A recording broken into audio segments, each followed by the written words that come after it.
I can now tell you that he is having reactions. He is having arrhythmias.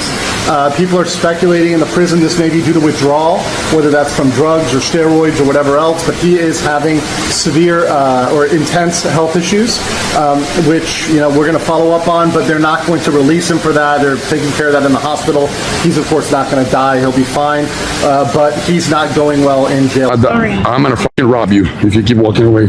I want to give you money. No? Okay. No. Okay, because you got a COVID mask, you liberal fuck. Filipinos we are friendly people, we are hospitable people. But this guy took advantage of us.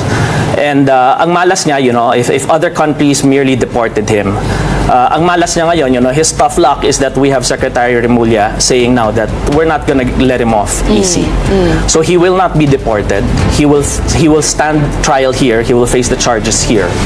And hopefully he will be jailed here. The prankster who once sneered at consequence on camera is now shrinking before the world's eyes, and it's not internet cloud doing the damage. It's hunger, sickness, and the kind of slow, grinding misery that only the worst jails deliver.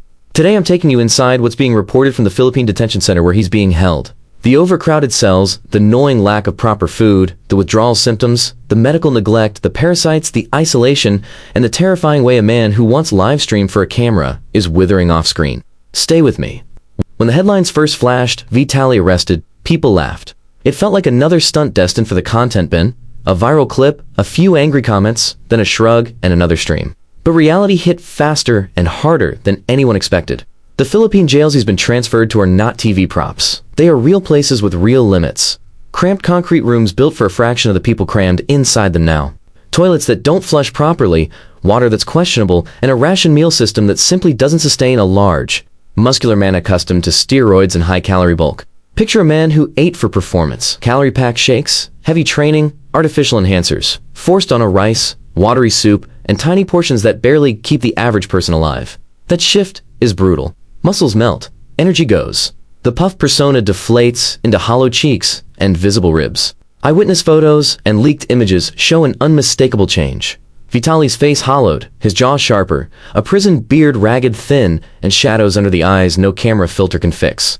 But it's not only the bad food. The stories coming from inside speak of violent overcrowding where inmates sleep shoulder to shoulder in rats are not an occasional horror story. They're part of the landscape. When humans are stacked on top of humans, disease finds a vector and spreads like gossip.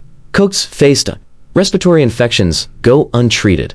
If Vitaly was dependent on substances, and many observers speculate steroid and drug withdrawal is part of what we're seeing. The combination of withdrawal symptoms in a prison that can't or won't provide adequate medical attention becomes catastrophic. People inside whisper about arrhythmias, tremors, nausea, nights of cold sweats, and hallucinations.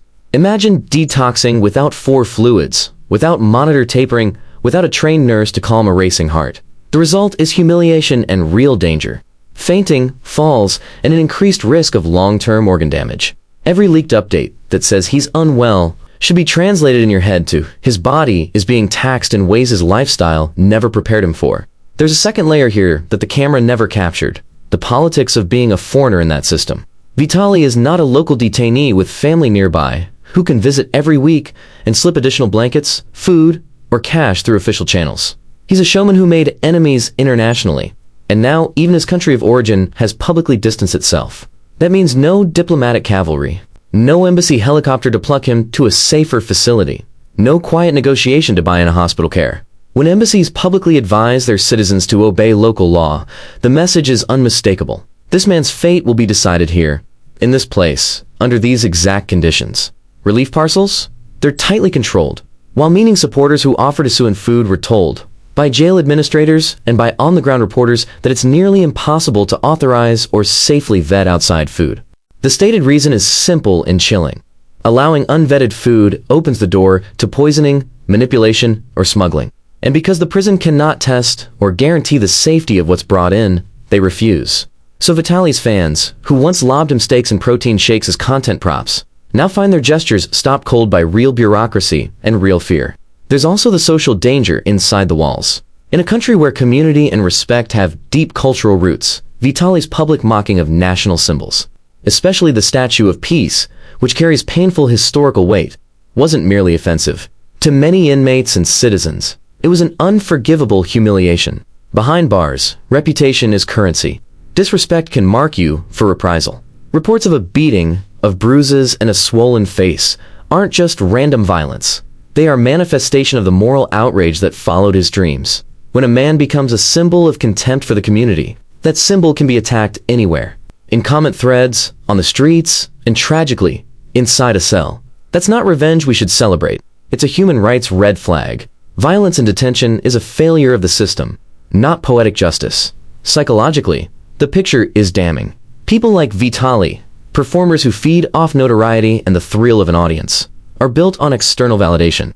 Put a performer in a place where the audience is gone, where the lights are dim and the reaction is silence or hostility, and the result is crushing. You don't just lose income, you lose identity. Each day, without the adrenaline of a live stream, is another step toward depression, panic, and a compulsion to act out simply to feel alive. That's why sources worry. When the audience disappears, some men escalate. They shout, they provoke guards, they seek to be heard by any means, often making their situation worse. In Vitaly's case, that dynamic risks a cycle. Withdrawal and hunger make him weaker. Weakness fuels risky behavior. Risky behavior brings worse penalties. It's a spiral that can lead to long-term mental and physical deterioration. Legally, the horizon looks bleak as well. Reports indicate the charges are stacking. Unjust vexation counts that are comparatively easy to prove, plus disturbing the peace and other administrative violations tied to his public pranks. Legal observers have pointed out the very real possibility of additional charges emerging from his Philippine stunts, each one lengthening his exposure to judicial penalties and compounding the stress of indefinite detention. The specter of bail being denied, long pretrial detentions, and a drawn-out case process means months, possibly years, of living in these conditions. And every month is another month the body wastes away and the mind frays. If you care about human rights at all, think beyond that. He deserved it headlines. A fair trial includes reasonable medical care, humane conditions, and prompt adjudication. If any of those elements are missing, the situation becomes a cruelty beyond mere punishment. We also can't ignore the performative cruelty of social media around his plight. Clips of him sick or beaten are shared with triumph by some, sympathy by others, and voyeuristic hunger by many. The very culture that amplified his antics now amplifies his downfall. That vicious cycle, where humiliation becomes content for others, only deepens the wound.